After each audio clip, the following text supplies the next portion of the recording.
시작하도록 하겠습니다. 우리 다 같이 자리에 일어나셔서 예배로의 부름으로 시작하겠습니다.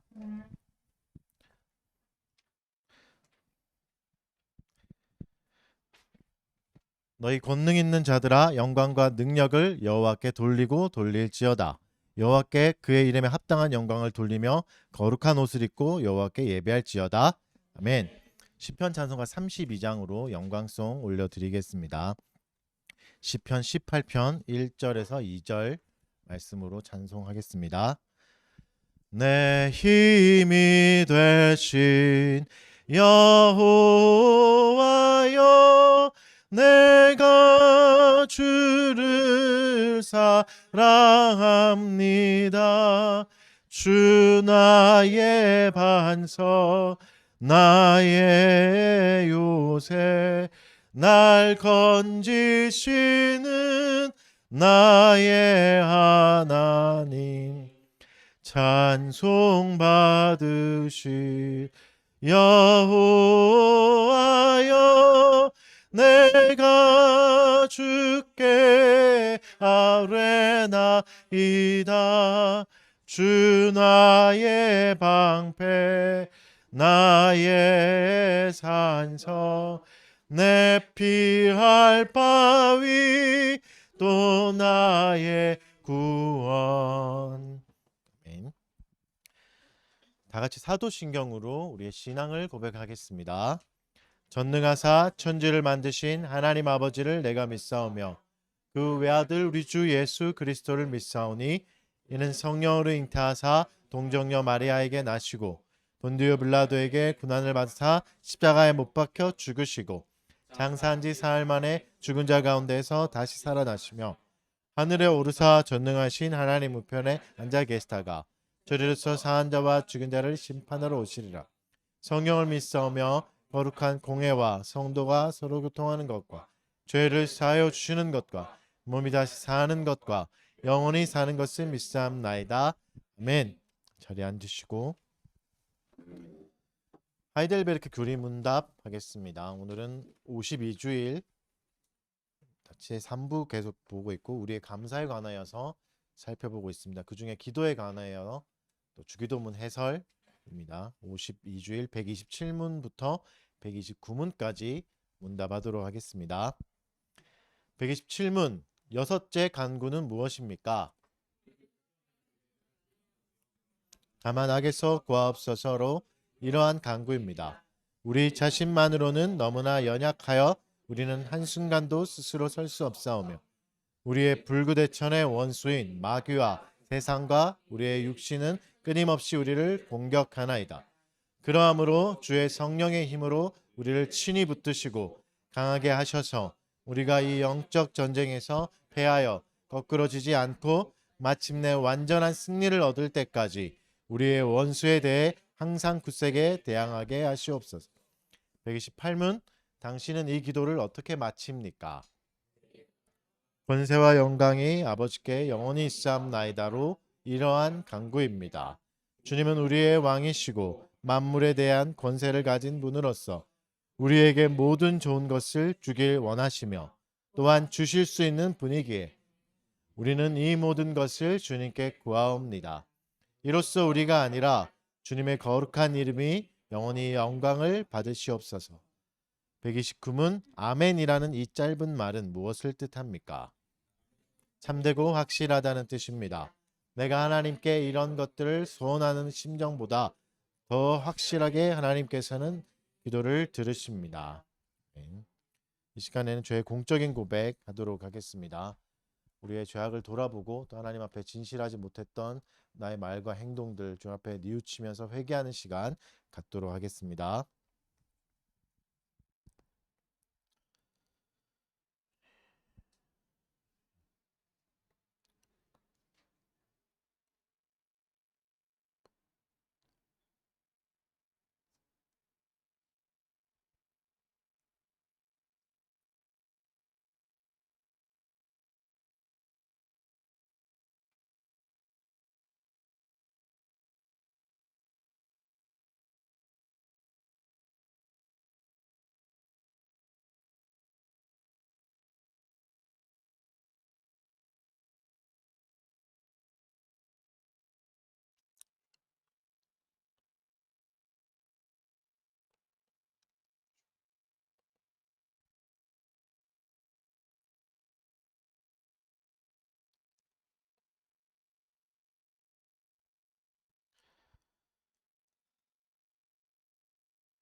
하나님께서 우리를 흑암의 권세에서 건져내사 그의 사랑의 아들의 나라로 옮기셨으니 그 아들 안에서 우리가 속량 곧 죄사함을 얻었도다. 아멘. 다 같이 일어나셔서 감사 찬송하겠습니다. 시편 찬송가 1장 시편 1편 찬송 올려드리겠습니다.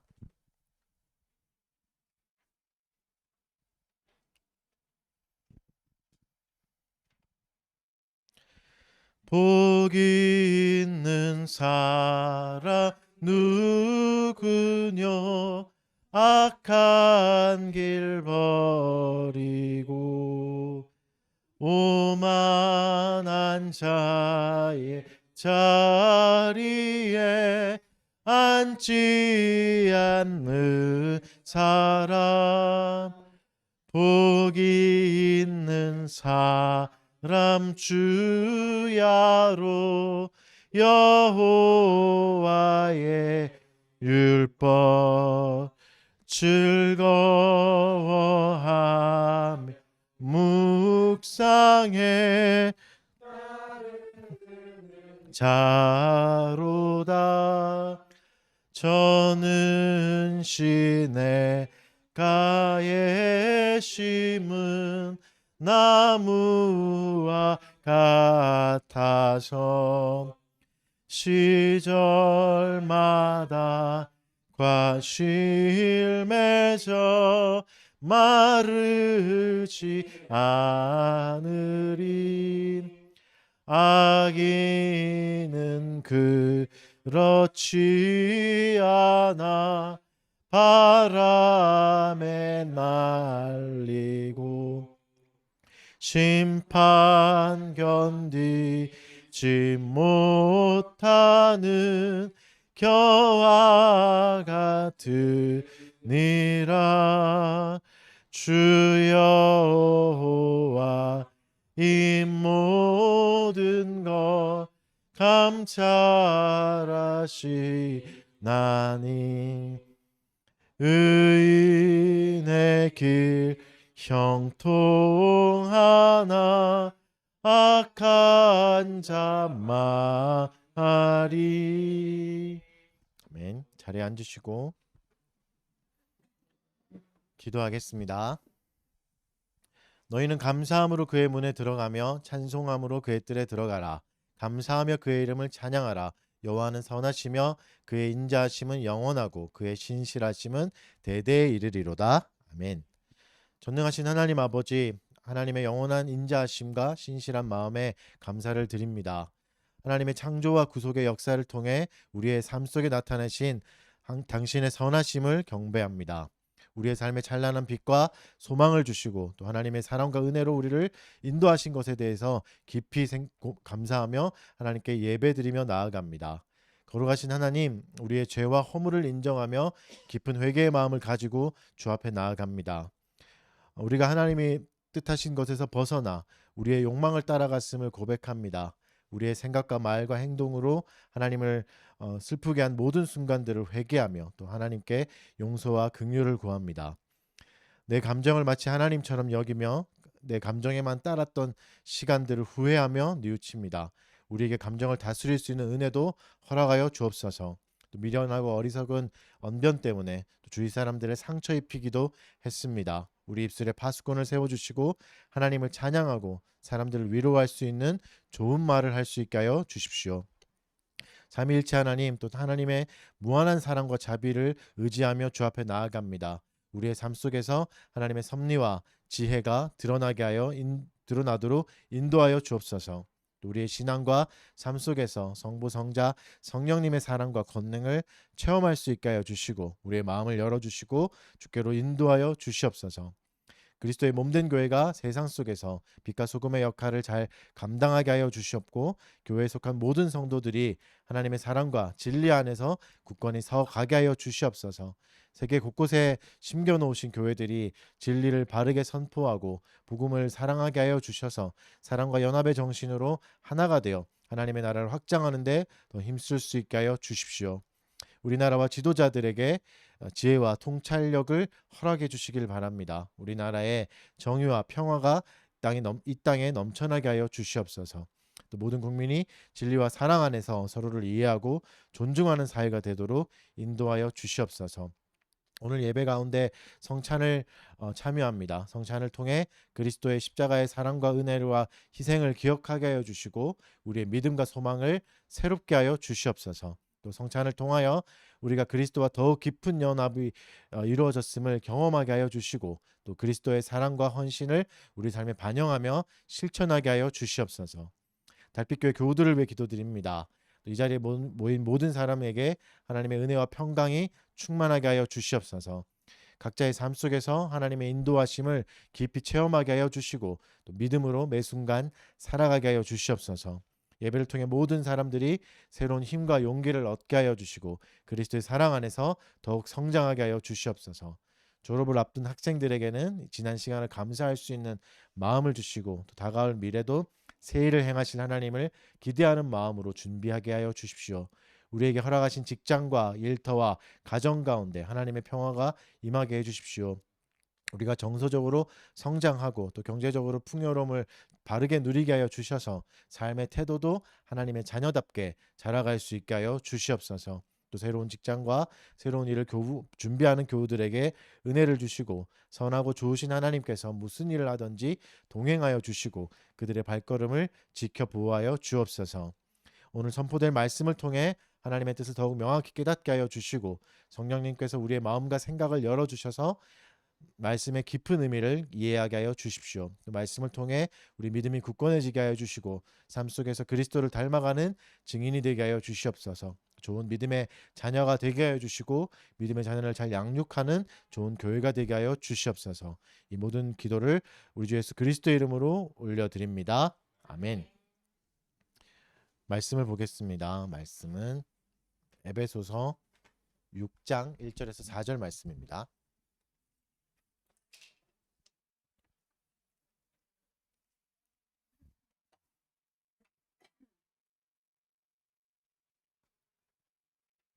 에베소서 6장 1절에서 4절 말씀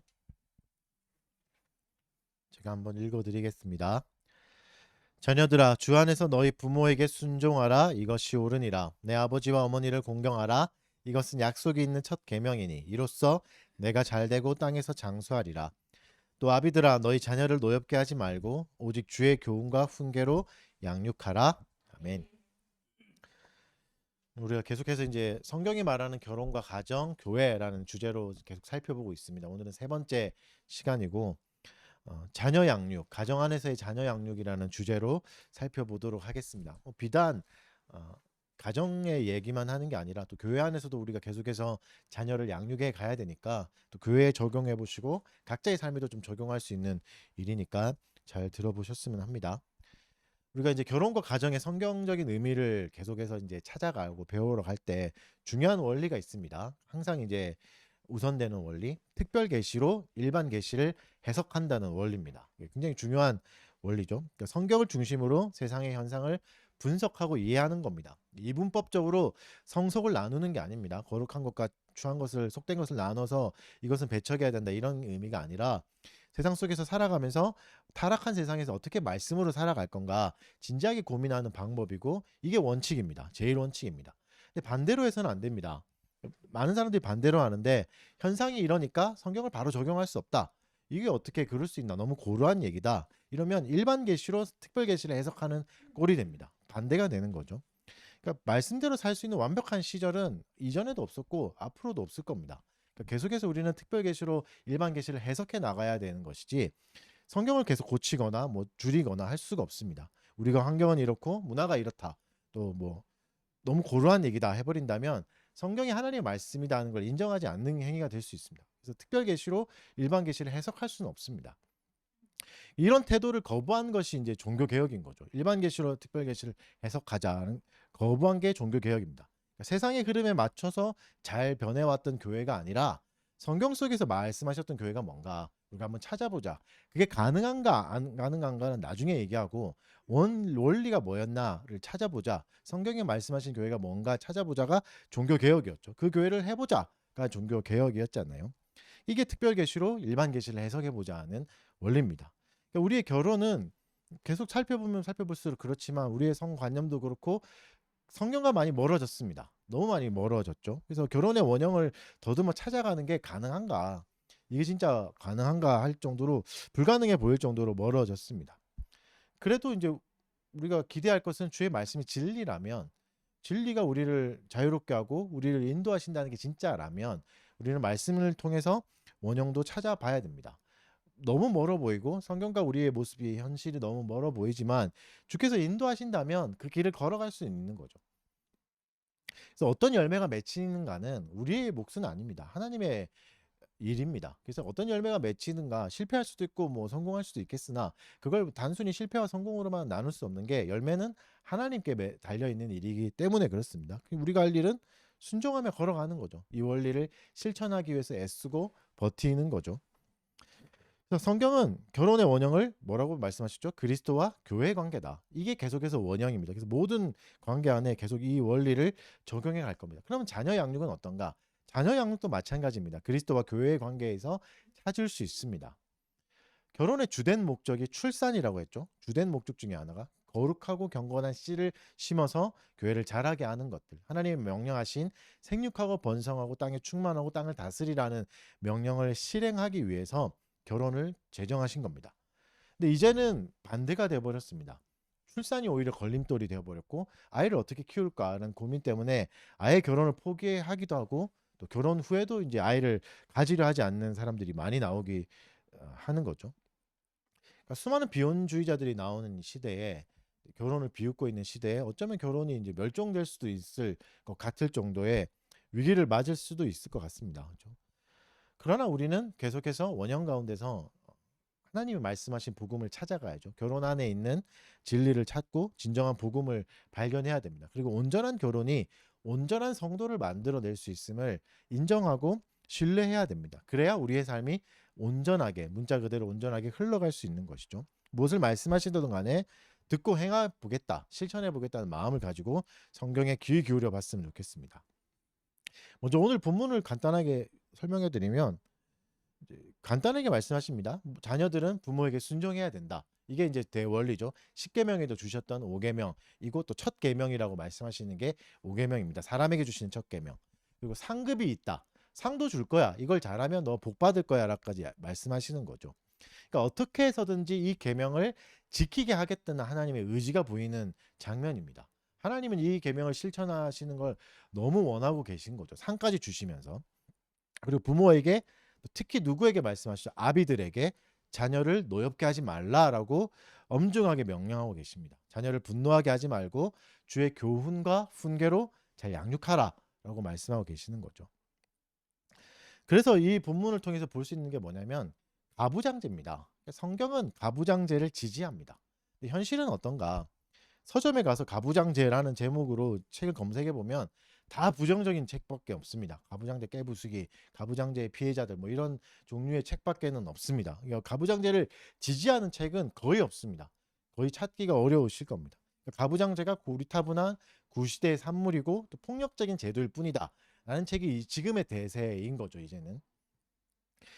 물론 우리가 경험한 가부장제는 문제가 많았습니다. 그렇죠?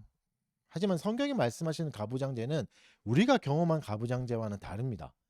이것과는 좀 다르죠. 우리가 경험한 가부장제는 대부분 유교적 가부장제를 경험하셨을 겁니다. 유교적인 가부장제죠. 유교적인 가부장제는 어떻게 하죠? 남녀를 구별합니다.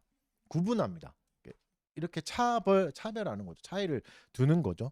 그리고 가정 안에서 어떻게 하죠? 남녀의 역할을 명확하게 하지만 수직적으로 나눕니다. 남자가 위에 있고 여자가 아래에 있죠. 그게 가부장제죠. 유교적 가부장제죠. 남녀 사이에 계급이 생깁니다.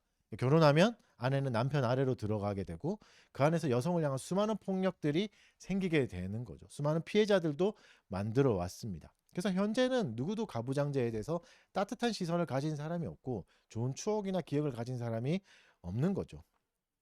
그럼 반대로 성경이 말하는 가부장제는 뭔가? 성경은 가부장제가 맞습니다. 그러나 굳이 말하자면 남편을 중심으로 하는 가정입니다. 남편이 중심이 되는 거죠. 머리가 되긴 하지만 이거는 이제 남편과 아내를 수직적으로 구별하지 않습니다. 수평적으로 구별합니다. 수직이 아닙니다. 그래서 남녀를 수평적으로 구별하는 거죠. 그래서 결혼 안에서 남자와 여자는 어떻죠? 상호 보완적인 관계입니다.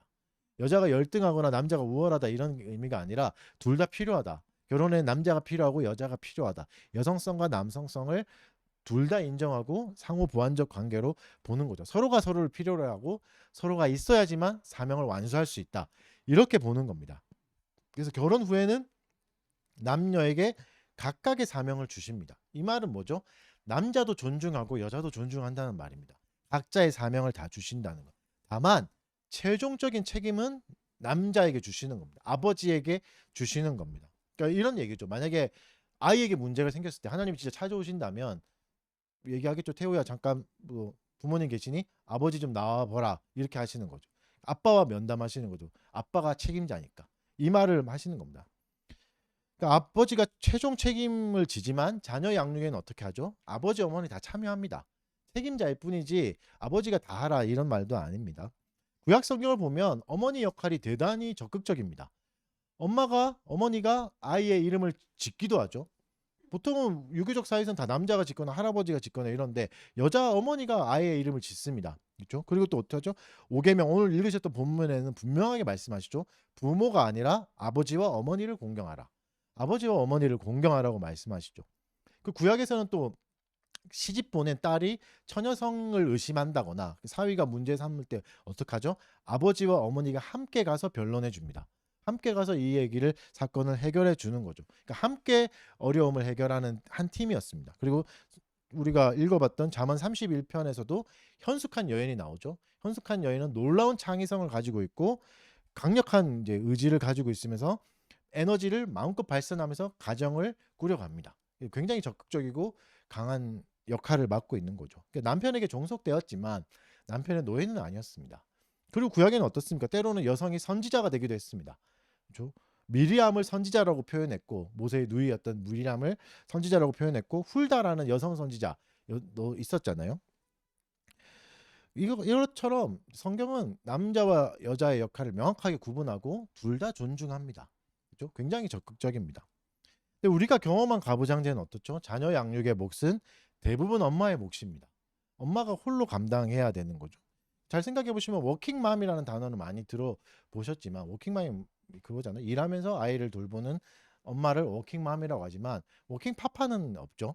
워킹파파란 말이 존재하긴 하지만 잘 안 씁니다. 그래서 거의 못 들어보셨을 겁니다. 그러니까 무슨 말이죠? 엄마는 일을 하더라도 꼭 육아를 해야 된다. 이런 의미가 전제가 이 단어 안에 있는 거죠. 또 무서운 게 우리 사회는 결혼도 성공과 실패로만 나눕니다. 결혼을 성공했다 실패했다 자녀 양육도 마찬가지고 성공과 실패로 만들죠. 그래서 결혼도 성공해야 된다는 의식이 깔려 있습니다. 잘해야 된다, 성공해야 된다는 게 있죠. 제대로 된 결혼을 하고 싶어 하고 성공적으로 가정을 세우고 싶어 합니다.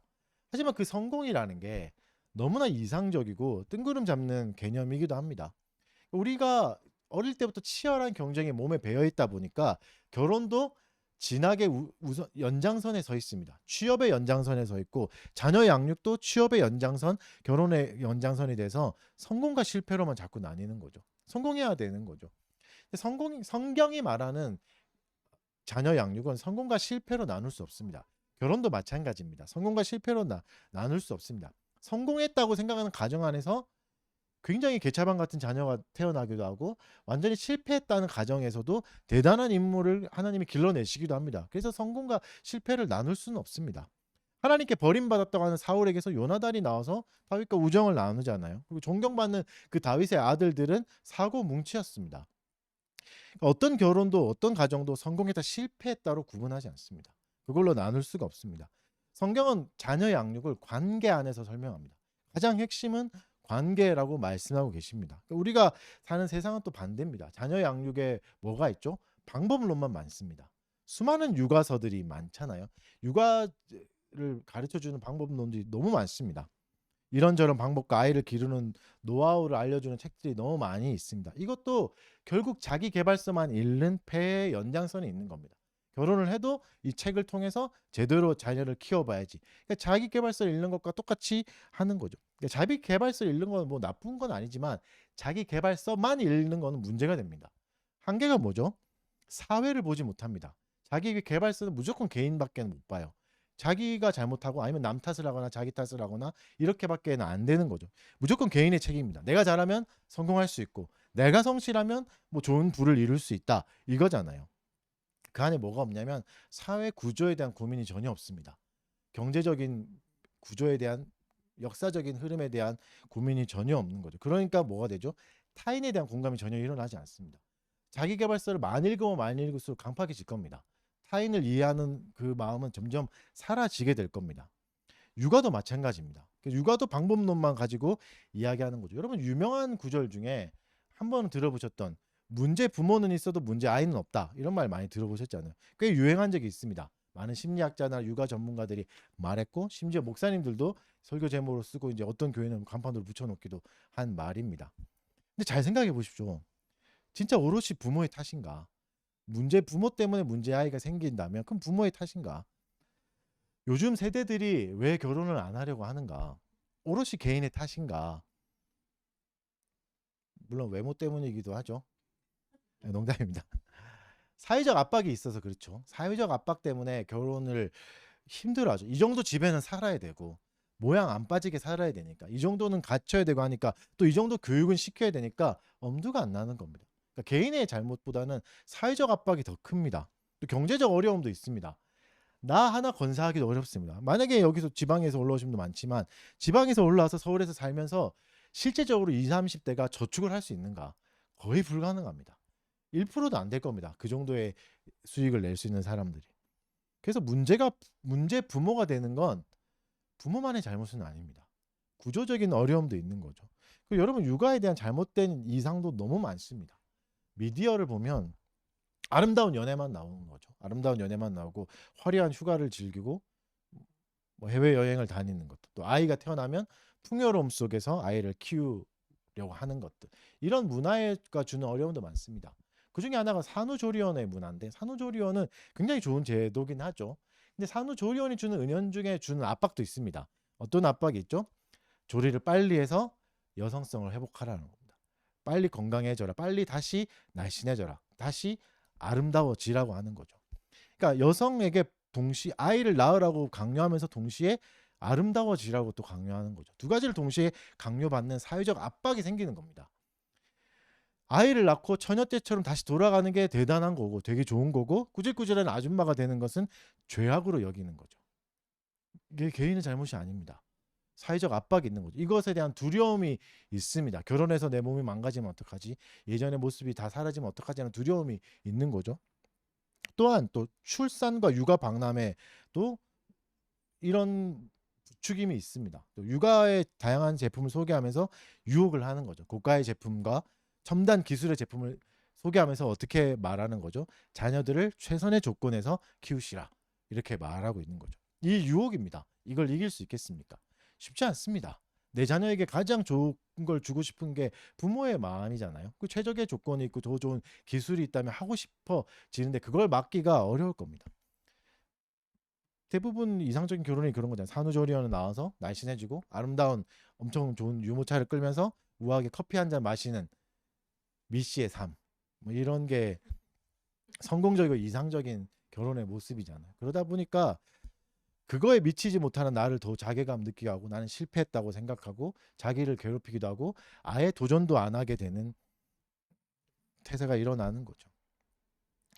그러니까 세상 어디에도 평범하게 살면서 고군분투해 가면서 가정을 유지해 가는 걸 존중해 주지 않습니다. 그걸 대단하다고 하지 않고 이 평범한 삶을 대수롭지 않다고 생각하는 거죠. 그게 뭐 대단한 거냐? 화려하게 살아야 대단한 거지라고 생각하는데 사실은 그렇지 않습니다. 이게 대단한 겁니다. 평범한 삶을 유지하고 고군분투하면서 별 문제 없이 잘 사는 게 훨씬 대단한 겁니다. 근데 이걸 존중하지 않죠. 이렇게 되다 보면 이런 과정을 거쳐서 이제 학부모가 되는 거죠.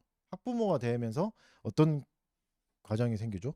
괴물 부모가 되기도 합니다. 이 괴물 부모, 몬스터 페어런츠라는 단어는 일본에서 온 말인데 일본에서 이제 드라마도 나왔던 겁니다. 이제 일본에서 2000년도 초에 교사들이 자살하고 죽는 일들이 많이 일어났어요. 마치 우리나라가 지금 겪고 있는 일과 같은 것들이 일본과 홍콩에서 2000년대 초반에 한 20년 전이죠 거의 그때 이제 많이 일어났었습니다. 과도한 학부모의 간섭이 있었던 거죠. 그래서 괴물 부모의 탄생이라는 책이 있는데 그 책에서는 이 문제를 좀 다루고 있고 이 문제를 어떻게 분석하냐면 그 중에 하나가 이렇게 말합니다. 엄마 혼자 육아를 감당하기 때문에 그렇게 된다라고 말하고 있습니다. 육아를 혼자 하다 보니까 엄마가 모든 삶을 다 포기해야 되고 아기에게만 집중하다 보니까 아이가 자기의 소유물이 되는 거죠. 엄마의 이전 삶은 사라지고 이거 아이 하나만 남으니까 어떻게 되죠? 내 삶이 부정되지 않으려면 아이가 성공적인 삶을 살아야 되는 거죠. 내가 포기한 게 얼만데, 내가 버린 게 얼만데, 네가 제대로 자라야 나에게 기쁨을 주지. 이게 뭐죠? 이게 우상숭배입니다. 아이를 메시아라 생각하고 아이를 구원이라고 생각하는 거죠. 근데 여기에 문제가 뭐냐면 아이는 메시아가 될 수 없거든요. 메시아에 미치지 못한 삶을 사는 거죠. 메시아가 돼야 되는데 친구들하고 싸우고 맨날 거짓말하고 학교 안 가고 땡땡이 치고 이러니까 엄마가 더 미치는 거죠. 괴물이 되는 겁니다. 그래서 어떻게 하죠? 더 완벽하게 아이를 만들기 위해서 과도하게 아이에게 집착하고 과도하게 아이를 통제하려고 합니다. 그래야 나에게 구원이 있으니까.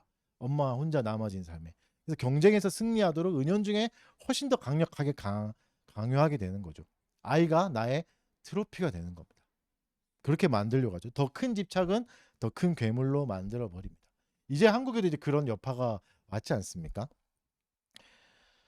조사한 자료들이 있는데 17개의 도, 17개 도에서 2021년부터 3년 동안 지금 2023년까지 3년 동안 학기 중에 담임이 교체된 사건, 학기 중에 담임이 교체되는 사건이 129건이나 있었대요. 굉장히 많죠. 그리고 전자책에 있는데 제목이 좀 길어요. 학교 교권 침해 교실 붕괴 민원 사례 모음집이라는 전자책이 있습니다. 이게 교사들이 받았던 컴플레인들, 실제 컴플레인들을 모아놓은 책인데 몇 개만 좀 살펴드리면 이런 얘기가 나옵니다. 우리의 아이에게 왜 귤을 까주지 않으셨나요? 이거 하고 또 저녁 늦게 휴대전화로 전화해서 선생님 하루에 칭찬 한 번씩 꼭 해주세요. 오늘 칭찬 못 들었다고 하던데요. 이렇게 하는 거죠. 수업 중에 또 전화하기도 하고 수업 중에 전화해서 아침에 아이의 변 상태가 안 좋아 기분이 별로니까 잘 맞춰주세요. 안 그러면 폭발할 거예요. 이런 거고 또 문제 행동을 하는 학생이 있어서 가정을 여러 차례 이제 지도했더니 이제 학부모가 찾아와서 뭐라고 하냐면 선생님 엄마들끼리 교원 평가 최하점으로 주기로 했어요. 교원 평가를 하거든요. 엄마들도 최하점 주기로 했어요. 이렇게 하는 거죠. 또 반지 낀 선생님을 보고 이제 지적하는 거죠. 아이가 보고 반지 끼고 가시고 하니까 귀걸이 하지 말고 액세서리 하지 말아주세요. 그리고 아이폰도 쓰지 말아주세요. 이렇게 그러니까 실제 나왔던 사례들입니다. 실제로 나왔던 사례들. 웃기죠? 네, 여러분 조심하셔야 될 게 이게 부모 탓을 하는 게 아닙니다. 엄마가 잘못됐다, 엄마가 나쁘다 이런 말을 하는 게 아닙니다. 이런 엄마를 만들어낸 게 누군가를 생각해 보자는 겁니다. 엄마만의 잘못이 아니죠. 이런 구조를 형성하게 한 사회의 책임도 큽니다. 여러분 또다시 그냥 범인만 색출해가지고 누가 이랬냐 잡아내서 그냥 마녀 사냥하듯이 몇 명을 매장시킨다고 문제가 해결되지 않습니다. 구조를 개선하지 않는 이상은 되지 않는 거죠. 그러니까 개인에게만 자꾸 책임을 물어서도 안 됩니다. 사회적인 노력도 필요합니다. 물론 개인도 경종을 울리고 조심해야 되겠지만 사회적인 대안도 필요합니다. 그래서 그러면 성경이 말하는 대안은 뭔가? 다시 성경으로 돌아가 보면 구약에서는 어떻게 하죠? 아버지가 아이를 가르칩니다. 절기와 구약의 선조들이 잘못했던 죄악들과 실수들 이것들은 아버지가 다 가르쳐 줍니다. 지옥을 아버지가 가르쳐 줍니다. 이렇게 하면 벌을 받는다. 이렇게 해서 우리가 망했다 해서 하나님을 배신하고 죄를 지었던 조상들의 모습을 가감없이 가르쳐 주는 건 아버지의 몫입니다. 그리고 아이가 잘못했을 때는 아버지가 징계를 합니다. 사무엘서에 나오는 엘리 제사장은 이런 교육에 실패한 거죠. 자녀들을 제대로 징계하지 못했습니다. 아이들이 내 말 안 들어요 이렇게 변명하다가 어떻게 됐죠? 다 죽습니다. 아이들까지 싹 다 죽어버리죠. 부모는 자신의 삶을 통해서 자녀들에게 모범을 보여줘야 됩니다. 왜냐하면 자녀들은 부모가 보여준 한계 안에서 하나님을 알아갈 수 있기 때문입니다. 부모의 삶의 모습이 중요합니다. 물론 이렇게 반문할 수 있습니다. 내 삶이 너무 팍팍한데 어떻게 자녀까지 돌보냐. 집에 들어올 수가 없는데 퇴근을 할 수가 없는데 어떻게 들어와서 아이를 돌보냐. 근데 중요한 것은 생계를 이어가는 것도 너무 중요하지만 자녀를 돌보는 것도 중요한 사명입니다. 그만큼 중요하게 하나님이 맡겨주신 겁니다. 돈을 벌어서 아이에게 좋은 환경을 주는 것도 너무 좋은 거지만 아이를 양육하는 데서도 아버지는 기쁨을 찾아야 됩니다. 이것에서도 또 기쁨이 있다는 걸 알아야 됩니다. 물론 양적인 시간이 모자랄 수밖에 없습니다. 그러면 질적인 시간을 잘 보내야 되죠. 짧더라도 주일에 밀린 대화를 한다든가 하는 연습을 해야 되는 거죠. 처음엔 누구나 어색할 겁니다. 힘들고 어렵습니다. 그러나 감당해야 됩니다. 왜냐하면 사명이기 때문에. 그리고 사명을 감당할 때 하나님이 은혜를 주실 겁니다. 그리고 복을 주실 겁니다. 5계명은 복이 있는 계명이잖아요. 자녀를 잘 기른 자들에게는 복이 있습니다. 본문은 특히 오늘 본문은 아버지에게 엄중하게 말씀하십니다. 아버지를 딱 떼놓고 얘기하시죠. 뭐라고 하시죠? 자녀를 노엽게 하지 말라. 자녀를 화나게 하지 말라는 말이죠. 근데 이 말을 또 자녀들이 오해할 수 있는데 오해하면 안 됩니다. 오씨 아빠 내 성질 알죠? 지금부터 나 건들면 안 돼요? 막 이렇게 할 수 있는데 이런 의미가 아닙니다. 여러분 왜 하필 분노일까 한번 생각해 보십시오. 분노는 감정 중에 가장 강력합니다. 그 말이 뭐냐면 다른 감정들을 다 잡아먹습니다. 그 전에 사랑의 기억이 있든 긍휼의 기억이 있든 좋은 추억이 있든 화가 한 번 나면 다 사라집니다. 좋았던 기억들 다 사라지고 그냥 죽이고 싶고 파괴하고 싶어집니다. 사랑을 삼켜버리고 자비와 긍휼도 다 사라집니다. 분노는 사람을 더 강팍하게 만들고 잔인하게 만듭니다. 아름다웠던 추억들도 한순간에 불태워버립니다. 그래서 위험한 거죠. 자녀에게 뭘 가르쳐 줘야 되는 거죠? 감정을 다룰 수 있는 방법들을 가르쳐 줘야 됩니다. 자녀가 분노에 사로잡히지 않을 수 있도록 도와줘야 되는 거죠. 감정을 잘 다스리는 법을 가르쳐 줘야 됩니다. 데살로니가 전서 2장 7절, 11절, 12절 말씀은 요약해 드리면 유순하게 말하라. 부모에게 말하는 거. 유순하게 말하고 그러나 권면도 해야 된다. 그리고 위로도 해야 되고 경계하게도 해야 된다. 조심스럽게 말도 해야 된다라고 말씀하고 계십니다. 물론 아무리 대단한 아버지라고 해도 자녀의 모든 분노를 다 없앨 수는 없습니다. 이 원칙도 알고 가신다. 우리는 인간이 다 타락했다고 믿습니다. 인간은 타락한 존재여서 본질적으로 권위를 싫어합니다. 진노의 자식이기 때문에 권면받는 것도 싫어합니다. 누가 내 삶에 권면하면 참견하면 네가 뭔데 그러냐? 이렇게 나는 잘 살고 있는데 왜 그러냐? 이렇게 방어하기 시작하는 거죠. 타락한 본성 때문입니다. 누구든 절대 권면을 제대로 듣지 않을 겁니다. 바르게 듣지 않고 한 번에 다 듣지 않을 겁니다. 그걸 알고 권면해야 됩니다. 권면을 그래야 피할 수 있는 분노를 피할 수 있습니다.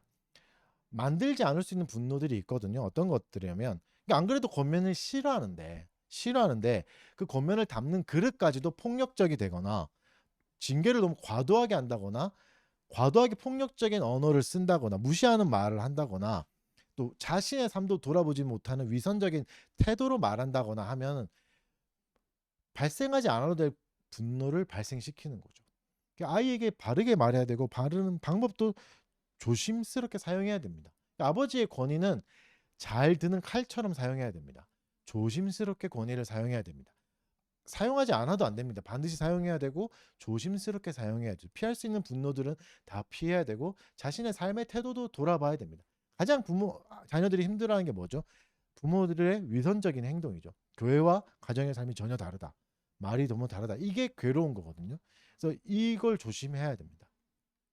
조금만 과하면 유교적인 가부장제가 될 수 있습니다. 충분히 될 수 있습니다. 그래서 그러면 또 자녀들은 어떻게 해야 되나? 자녀들의 태도도 중요한데 교인들도 마찬가지입니다. 아빠, 아버지, 아빠 나 지금 화났어요? 그럼 아빠가 잘못한 거예요? 이렇게 대하는 태도들 이건 위험한 겁니다. 이렇게 말하거나 생각해서도 안 됩니다. 내가 화났으니까 아빠가 잘못한 거예요. 나 지금 기분 상했으니까 당신이 잘못한 거야라고 하는 건 무슨 말이죠? 협박입니다. 협박이에요.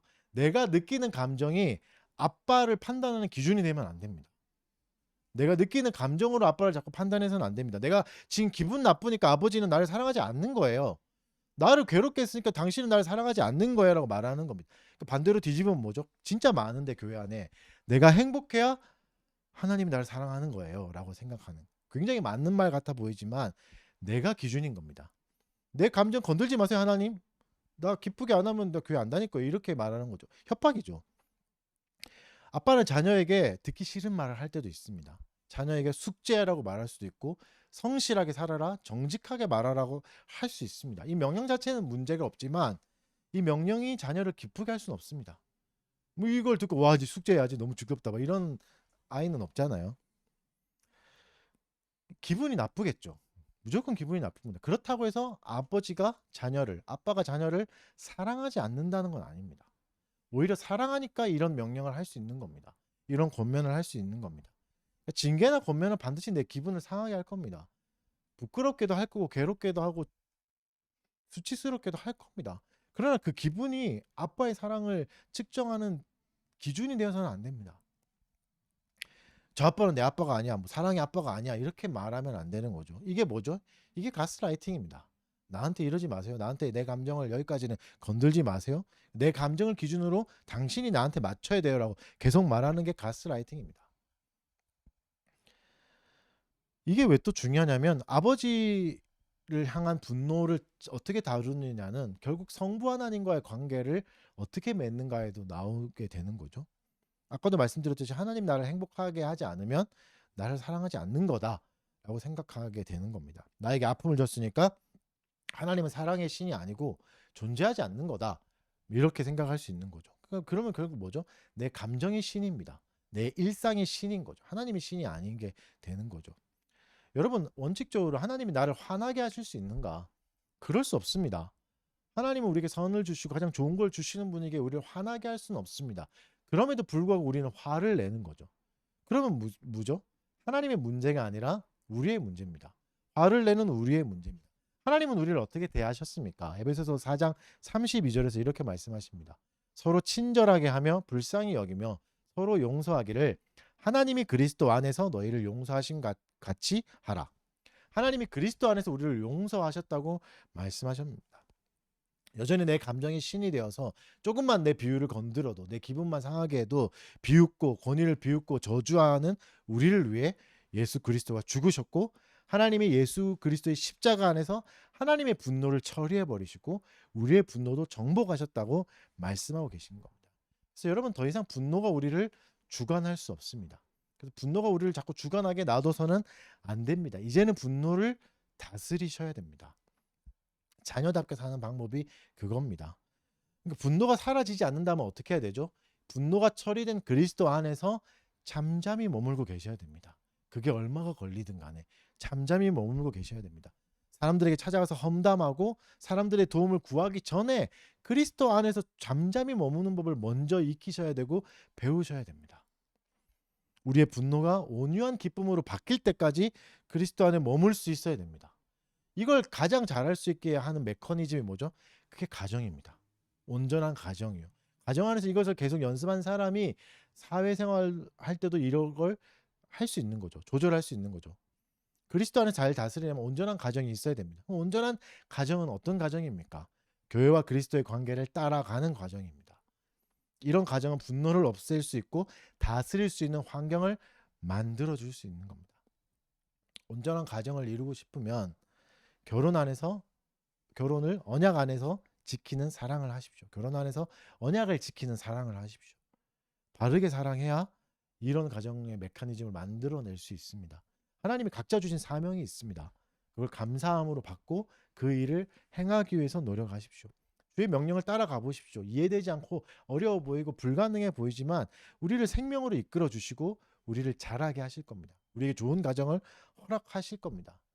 여기 계신 대부분이 완벽한 부모를 만나지 못했지만 우리를 여기까지 인도해 주셨지 않습니까? 그렇다면 이제 우리가 순종해서 좋은 가정을 만들려고 애쓴다면 하나님 얼마나 큰 복을 주시겠습니까? 좋은 가정을 만나지 못했다면 좋은 교회를 세워가시면 됩니다. 교회 안에서도 이 일이 일어날 수 있는 것이죠. 그러니까 얼마나 우리를 귀하게 여겨주시고 기쁘게 받아주시겠습니까? 주의 말씀에 순종하십시오. 그럼 어머니들은 어떡하나? 사실 어머니들에게는 따로 명령하지 않습니다. 이건 어머니들 무시하는 게 아니라 더 이상의 것을 요구하지 않는 겁니다. 왜냐하면 어머니는 충분히 이미 헌신하기 때문입니다. 오히려 그 헌신을 좀 줄여줘야 됩니다. 아이에게 과도하게 몰입해 버리거든요. 그걸 오히려 줄여줘야 되는 게 아버지의 몫인 겁니다. 그러니까 어머니들은 어떻게 해야 되냐면 한 가지 미션이 있습니다. 잘 늙어 가셔야 됩니다. 잘 나이 들어 가셔야 됩니다. 여러분 늙는다는 건 저주가 아닙니다. 지금 연말이 가까우니까 점점 표정이 다들 어두워지시잖아요. 한 살 더 먹는 게. 이걸 저주로만 여기면 여러분은 그냥 괴팍한 할머니가 될 겁니다. 나이가 드는 법을 익히지 못한 채 받아들이지 못한 채. 디도서 2장 3절에서 5절에 이렇게 말씀하십니다. 늙은 여자로는 이와 같이 행실이 거룩하며 모함하지 말며 많은 술에 종이 되지 아니하며 선한 것을 가르치는 자들이 되고 그들로 젊은 여자들을 교훈하되 그 남편과 자녀를 사랑하며 신중하며 순전하며 집안일을 하며 선하며 자기 남편에게 복종하게 하라. 이는 하나님의 말씀이 비방되지 않게 하려 함이라. 그러니까 젊은 여성에게 뭐가 필요하다고 말씀하시는 거죠? 늙은 여인이 필요하다. 현숙한 여인이 필요하고 그 여인이 멘토가 되어 줘야 된다라고 말씀하고 계십니다. 젊은 며느리들에게 현숙한 시어머니가 있다면 4절의 말씀처럼 젊은 여성은 더 말씀대로 살 수 있습니다. 남편과 자녀를 더 사랑할 수 있습니다. 그러면 시어머니는 어떤 모범을 보여야 되는가? 행실이 거룩하고 모함하지 않고 많은 술의 종이 되지 않아야 됩니다. 이걸 생각해 보면 나이가 들수록 누릴 수 있는 권리는 늘어갑니다. 우리 사회도 점점 그렇죠. 며느리도 생기고 손자도 생기고 하면 권리는 더 늘어납니다. 사회적 힘도 강해지고 경제적인 안정도 커집니다. 내가 쓸 수 있는 시간도 굉장히 많아집니다. 그래서 웬만하면 다른 사람들에게 싫은 소리를 듣지 않게 됩니다. 나이가 들수록. 그렇죠? 누구도 뭐라 하지 않는 거죠. 반대로 신체 능력은 떨어집니다. 거동이 쉽지 않아지는 거죠. 그러니까 시간은 많고 힘은 떨어집니다. 그러니까 뭘 하는 거죠? 이 얘기만 하는 거죠. 험담을 하게 되는 겁니다. 모여서 험담을 하게 되는데 그 집 며느리 얘기 알아 막 이렇게 하면서 이제 막 얘기하는 거죠. 이런 걸 좋아하게 됩니다. 그래서 험담으로 빠지기가 굉장히 쉬워집니다. 나이가 들수록. 그리고 가장 무서운 게 누구도 뭐라 하지 않습니다. 누구도 그분들에게 잘못했다 말할 사람이 없어지는 거죠. 그리고 또 술에 관대해지는 겁니다. 술에 관대해진다는 건 뭐죠? 더 이상 고통을 겪고 싶어 하지 않는다는 겁니다. 내 삶이 인지 몸도 아픈데 더 뭘 또 경건하게 더 나를 쳐서 복종시키냐 이런 게 되는 거죠. 자기를 쳐서 복종하는 일은 그만하고 싶어집니다. 나이가 들수록 그렇습니다. 나 많이 했다. 이제 그만하겠다. 이렇게 되는 거죠. 근데 하나님 뭐라 말씀하셔? 늙을수록 경건과 절제는 더 필요하다고 말씀하십니다. 늙을수록 경건해야 되고 절제가 필요하죠. 왜 그렇죠? 자기 자신을 위한 것도 있습니다. 첫째는. 둘째는 뭐죠? 젊은 여자들을 위해서. 그래야 좋은 여성들을 길러낼 수 있다. 젊은 여자들은 여자가 가르쳐 줘야 된다라고 말씀하고 계시는 겁니다. 젊은 여자들이 필요한 건 자기들을 좋은 길로 인도해 줄 현숙한 여인이 필요합니다. 또래 집단에게서는 얻을 수 있는 게 아닙니다. 그냥 몇 살 많은 언니 오빠들에게 얻을 수 있는 게 아니라 현숙한 여인들에게만 얻을 수 있는 게 이겁니다. 그래서 나이 든 여자는 말씀에 순종해서 젊은 여자들을 잘 가르쳐야 됩니다. 그러려면 자신의 삶에 절제가 있어야 되고 경건이 있어야 됩니다. 이게 없으면 안 돼요. 늙은 여자에게 나이가 들수록 사명이 생기는 겁니다. 거룩한 사명이 생기는 겁니다. 젊은 여자를 가르쳐야 되는 거. 여러분 우리가 만났던 교회 권사님들이 정말 젊은 청년들의 좋은 멘토가 되어줬다면 얼마나 좋겠습니까? 우리는 이런 좋은 멘토를 못 만났을지도 모릅니다.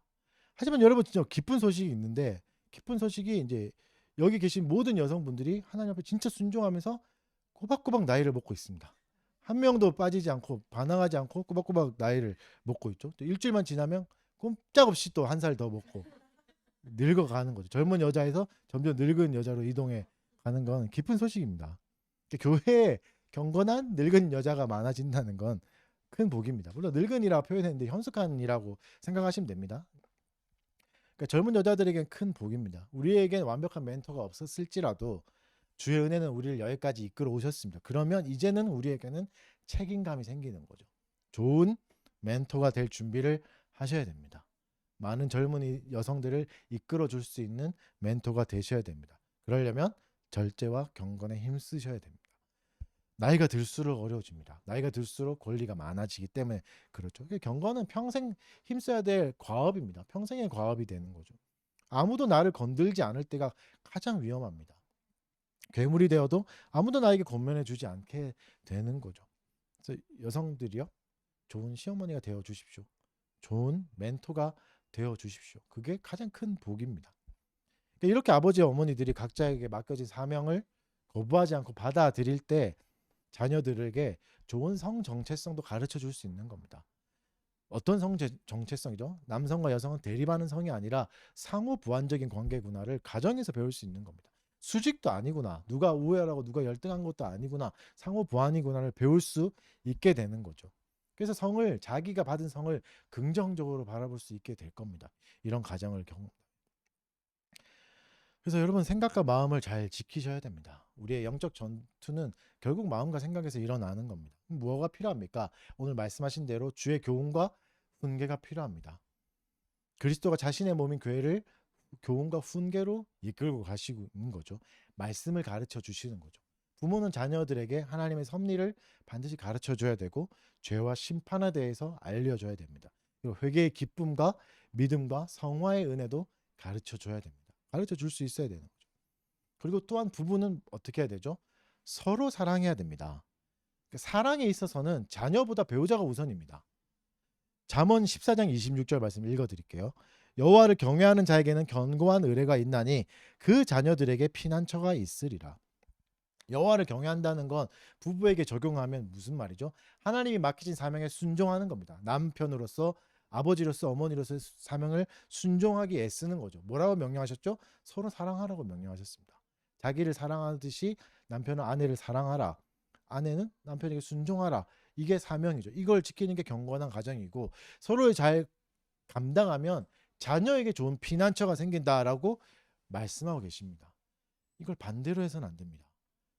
부부가 자녀를 피난처로 삼는다면 오히려 그 가정은 깨어질 수 있습니다. 제가 한번 말씀드렸었죠. 사이좋지 않은 부부가 아이를 낳는다고 해서 사랑이 커지지 않고 오히려 너무 소중한 존재가 생겼기에 이 존재를 지키기 위해 이혼을 결심하는 케이스가 훨씬 더 많다고. 그렇죠? 그러니까 부부 사이가 좋다면 안 좋은 자녀 사이로 회복할 수 있는 근거는 있습니다. 힘은 있습니다. 회복될 수 있습니다. 가능성이 있습니다. 반대로 자녀와의 좋은 관계가 부부 사이로 회복시켜 주지는 않습니다. 더 험악하게 만들 수도 있습니다. 하나님의 약속이 있는 명령이 아니기 때문입니다. 하나님의 약속은 어디 있죠? 서로 사랑하는 데 있습니다. 부부가 서로 사랑하는 데 있지 자녀를 내 몸과 같이 사랑하는 거에 그거에 회복을 주신다고 약속하지 않으셨습니다. 부부가 서로 사랑해야 됩니다. 그래서 마지막으로 부모가 해야 될 삼중직을 한번 살펴보겠습니다. 부모는 그리스도가 교회에 하신 일들을 잘 묵상해야 됩니다. 그리스도는 삼중직을 가지고 계셨죠. 왕과 제사장, 선지자의 역할을 했습니다. 부모도 마찬가지로 가정 안에서 이 역할을 감당하셔야 됩니다. 왕으로서 가정을 잘 다스려야 됩니다. 사랑으로 다스려야 됩니다. 자녀들이 정서적으로 자랄 수 있도록 말씀과 징계를 잘해야 되죠. 징계의 목적은 뭐죠? 혼내는 게 아닙니다. 회개로 이어질 수 있게 하는 겁니다. 벌만 받게 하는 게 목적이 아니라 그리스도께까지 나아가는 게 목적입니다. 이걸 통해서 그리스도를 의지하라는 거죠. 그러니까 회개를 통해서 그리스도의 은혜를 풍성히 누릴 수 있도록 도와줘야 하는 거죠. 그래서 뭐가 필요하죠? 듣기 훈련을 시키셔야 됩니다. 자녀에게 듣는 훈련을 시키셔야 됩니다. 현대 사회는 말하는 훈련만 키웁니다. 말하는 능력만 시키는 거죠. 다 자기 의견만 말하지 다른 사람의 의견을 깊이 듣는 법은 잘 모릅니다. 그래서 겸손하게 잘 들을 수 있는 훈련을 어린아이에게 잘 시켜주셔야 됩니다. 그리고 또래 집단의 압력들이 계속 있을 텐데 10대들은 이 압력을 이길 수 있는 믿음과 지혜와 용기를 가르쳐야 됩니다. 이거는 부모의 삶에서만 올 수 있습니다. 왜냐하면 부모도 똑같이 사회적 압박을 받습니다. 교육은 이렇게 해야 되고 자녀 양육은 이렇게 해야 되고 자녀의 취직과 결혼을 이렇게 해야 되는 사회적 압박을 계속 받습니다. 이 압력을 부모가 이겨나갈 때 자녀들은 또래 집단의 압력을 이겨나갈 힘을 얻습니다. 부모가 이겨나가면. 그래서 다니엘서의 세 친구, 다니엘에 나오는 그 세 친구는 좋은 부모 아래서 탄생할 수 있을 겁니다. 세상의 것을 과감하게 거부할 수 있는 건 부모가 이미 그런 삶을 살 때 할 수 있는 거죠. 또한 부모는 제사장의 역할을 감당해야 됩니다.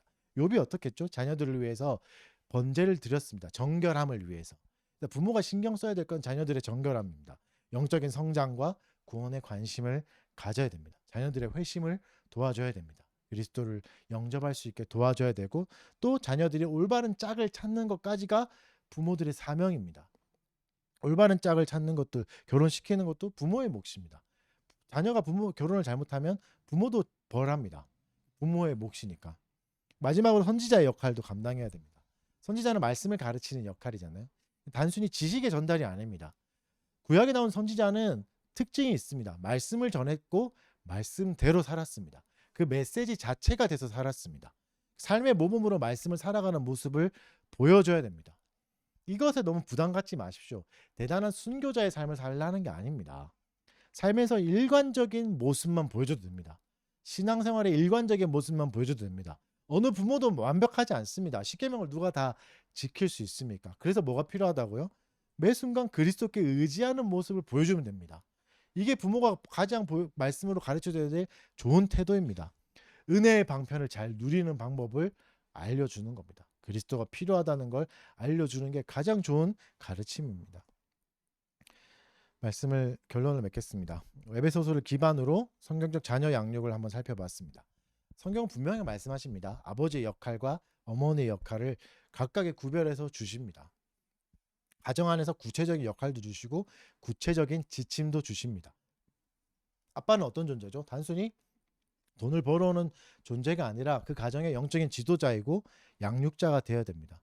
아버지는 끊임없이 그리스도 안에 몸을 여는 발버둥을 보여줘야 됩니다. 그렇게 해서 자녀에게 사랑과 인내와 자비를 가르쳐 줄 수 있는 거죠. 어머니도 가정 안에서 하나님이 주신 역할에 순종해야 됩니다. 자녀를 트로피로 여기지 않고 하나님의 형상을 닮은 존재로 인정해야 됩니다. 자녀를 긍휼히 여겨줘야 되고 그가 하나님의 사랑을 체험하고 성장할 수 있도록 도와줘야 됩니다. 그래서 결국 성경적인 양육은 교회와 그리스도의 관계 안에서 출발하게 됩니다. 교회가 그리스도가 교회에게 행하셨던 것처럼 부모가 따라서 행해야 되고 가정에서 왕과 제사장과 선지자의 역할을 잘 수행해야 됩니다. 자녀는 부모의 삶을 통해서 하나님을 배울 수 있습니다. 성부 하나님과 성자 예수님의 사랑을 배울 수 있고 성령님의 도우심을 바라면서 자라갈 수 있습니다. 교회도 마찬가지겠죠. 좋은 부모가 되십시오. 좋은 자녀를 양육할 수 있는 교회를 잘 세워 가십시오. 우리의 자녀들이 이런 자녀들이 교회 안에서 잘 준비되도록 기도하고 노력하셨으면 좋겠습니다. 잠깐 기도하도록 하겠습니다. 말씀을 기억하면서 좋은 가정을 다 이루게 해달라고, 좋은 아버지가 되고 좋은 어머니가 되고 또 특히 여성분들은 좋은 멘토가 될 수 있게 성숙하게 경건과 절제의 삶을 잘 지켜가고 또 우리의 달빛교회에 속한 모든 가정들을 또 축복하고 가정을 지켜달라고 잠깐 기도하도록 하겠습니다.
사랑하는 주님 감사합니다. 우리에게 그리스도와 교회의 모범을 보여주시고 좋은 가정을 꿈꿀 수 있게 해주셔서 감사합니다. 우리 모두가 좋은 아버지가 되게 하여 주시고 좋은 어머니가 되게 하여 주시옵소서. 그리하여서 믿음의 가정을 바르게 세워가게 하여 주시고 또 교회도 잘 적용하게 하여 주셔서 교회가 또 영적인 자녀를 많이 낳고 또 건강한 자녀들을 잘 키울 수 있는 건강한 교회가 되도록 은혜 내려 주시옵소서. 감사드리며 예수님 이름으로 기도합니다.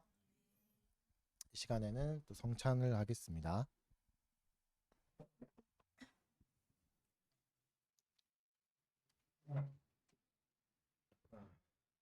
따로 찍진 않아도요.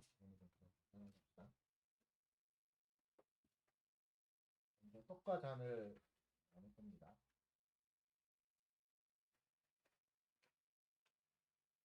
한 분씩 차례대로 이제 나오시면 되고, 일단은 보이는 말씀이기 때문에 계속해서 눈으로 보고 계셔야 됩니다. 오늘은 청소년들 빼고는 다 참여하시면 됩니다.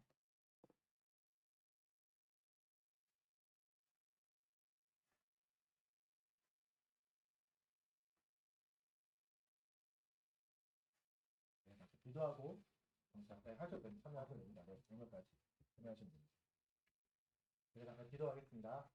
사랑하는 주님 감사합니다. 그리스도께서 제정하신 대로 순종하여서 그 떡을 나누려고 합니다. 그리스도의 몸이 찢어지는 것을 기억하게 하여 주시고 그 찢어짐으로 인해서 우리가 구원받고 또 그리스도 안에서 한 몸이 되었음을 기념하게 하여 주시옵소서. 이 시간에 영적으로 우리 모든 심령 안에 임재하여 주셔서 그리스도를 풍성히 누릴 수 있는 시간이 되게 하여 주시옵소서. 감사드리며 예수님 이름으로 기도합니다. 아멘. 네, 이제 그리스도께서 제정하시고 거룩하게 명령하심에 따라서 떡을 나누려고 합니다. 떡을 취해서 여러분에게 나눠드리겠습니다. 그리스도의 몸이 이렇게 찢어지셨음을 기억하시고 한 분씩 나오셔서 떡을 받아가십니다. 그리스도의 몸입니다. 네, 몸입니다.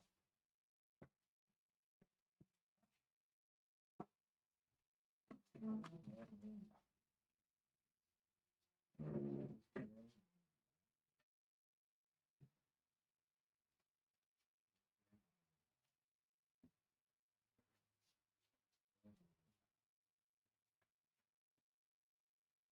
네,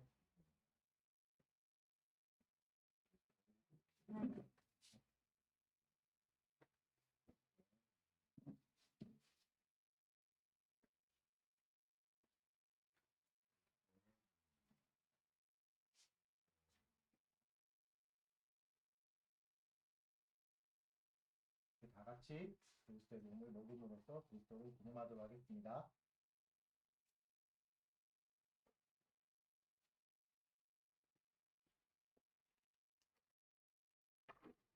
천천히 드십시오.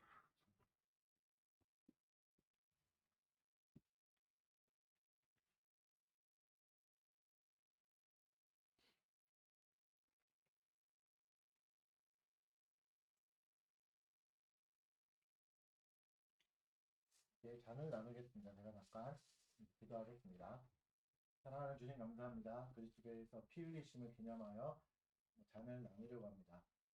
시간에 영적으로 우리에게 인자하여 주시었고 그리스도의 피로 한 몸이 된 우리들 서로 사랑하게 해주시고 또 서로를 위해서 기도하고 또 권면하고 서로를 잘 보살필 수 있는 사랑의 공동체가 되게 하여 주시옵소서. 감사드리며 예수님으로 기도드립니다. 그리스도의 제정하심에 따라서 그리스도의 피가 흐른 기념을 하면서 잔을 나누겠습니다. 이렇게 그리스도가 피를 흘리셨습니다. 한 분씩 나오셔서 드시고 그 자리에서 드시고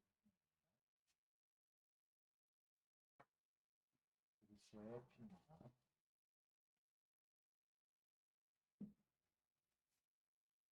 좀 많이 드릴 겁니다. 천천히 드시고 가시고 천천히 드리는 이유는 참여하는 사람을 통해서 기도해 주셔야 돼요. 그리스도의 피입니다.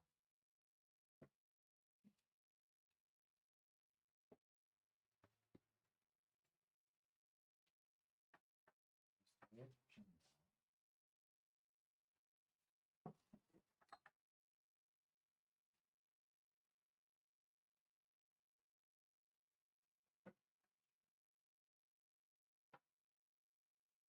그리스도의 피입니다.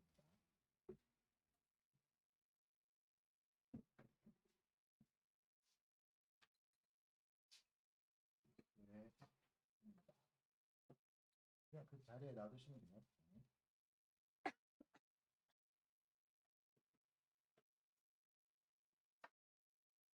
네, 피.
잠깐 마무리 기도하도록 하겠습니다.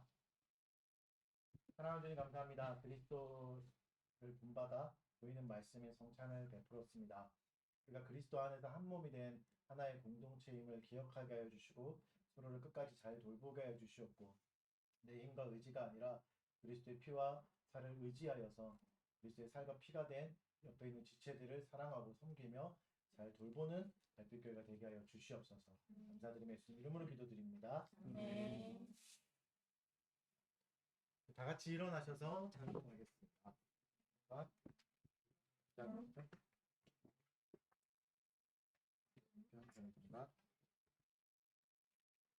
86장 40편 16장 10편 40편 찬송하겠습니다. 내가 주를 기다리니 귀를 기울이사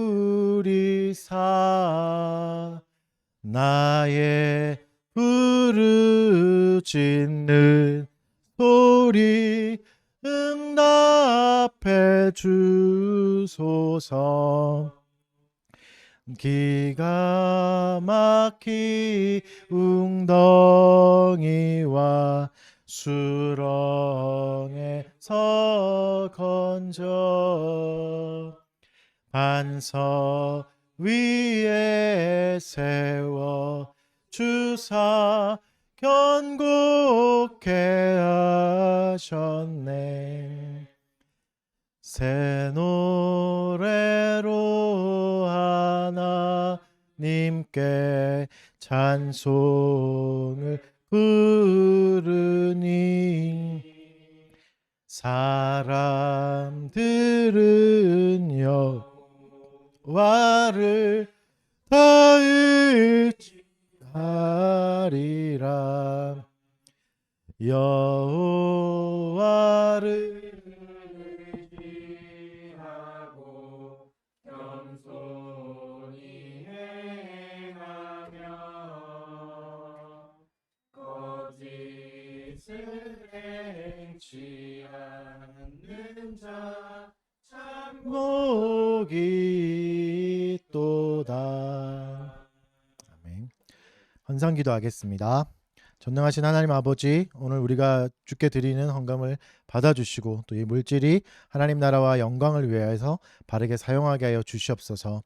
또 우리의 헌금을 통해서 교회와 사회에게 사랑과 빛이 넘치게 하여 주시고 또 이 물질로 가난하고 소외된 자들에게 희망과 위로를 베풀 수 있는 교회로 자라가게 하여 주시옵소서.